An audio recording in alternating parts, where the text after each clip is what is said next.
almost a month ago when I did my last video, I decided that I was going to do a video twice a month or at least once a week or something like that. And as tried to get stuff together to make a video, I realized there really isn't much to talk about with Yu-Gi-Oh! I mean, there's not a lot going on currently. So as I'm scouring the internet looking for stuff to talk about, I find one thing that I find worthwhile to talk about. So this episode of Duel School, I'll talk about that thing, as well as talk about, well, the lack of things to talk about. So all that and more coming in this episode at you of Duel School. I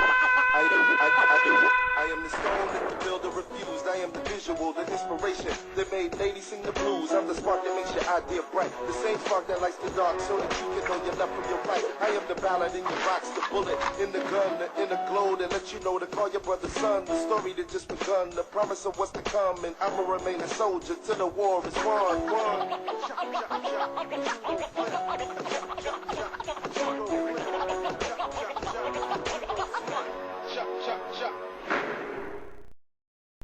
The one piece of news going on in Yu-Gi-Oh! Today is actually something that might be old news to those who keep a sharp eye on the game.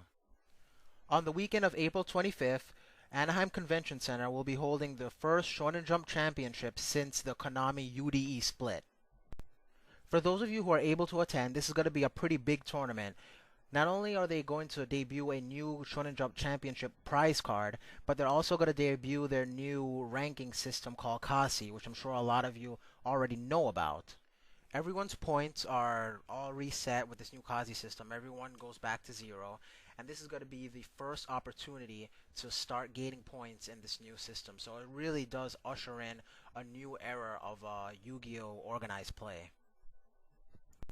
Now, this event comes to the relief of many players as they were really getting worried about the future of organized play as far as Yu-Gi-Oh! Goes.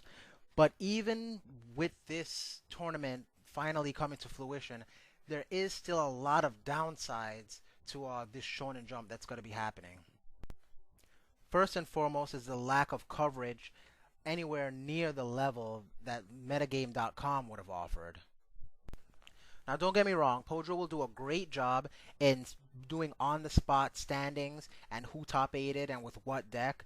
And with Twitter about the internet nowadays, information will flow a lot faster than they normally would have.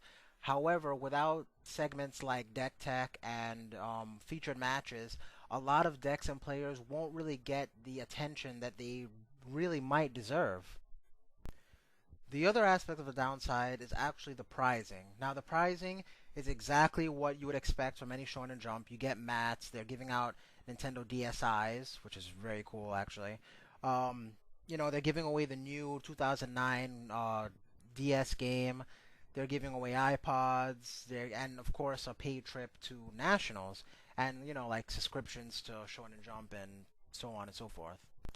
Not that there's anything wrong with those pricing options. They're cool and whatnot if you live close. The thing is, the incentive to travel to this event isn't very high because it's very difficult to break even if you do get first place. Now, I know this sounds like I'm complaining about the lack of money prizing in Yu-Gi-Oh!, which it kind of is, but it isn't just that, and hear me out before you press the pause button and leave the channel. The ability to break even in a hobby that you play is an extremely important component to continuing that hobby.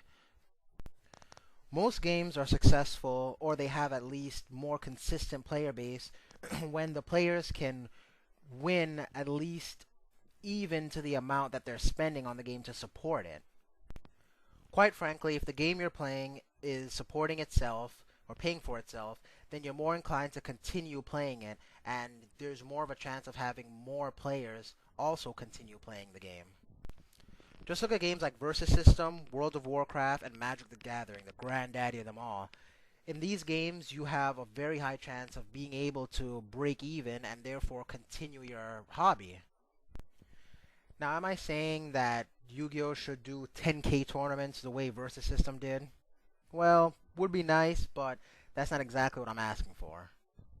All I'm asking is to give me pricing that will give me a reason to want to spend the gas money, the hotel fee, the food, the entrance fee, and, well, the cards themselves.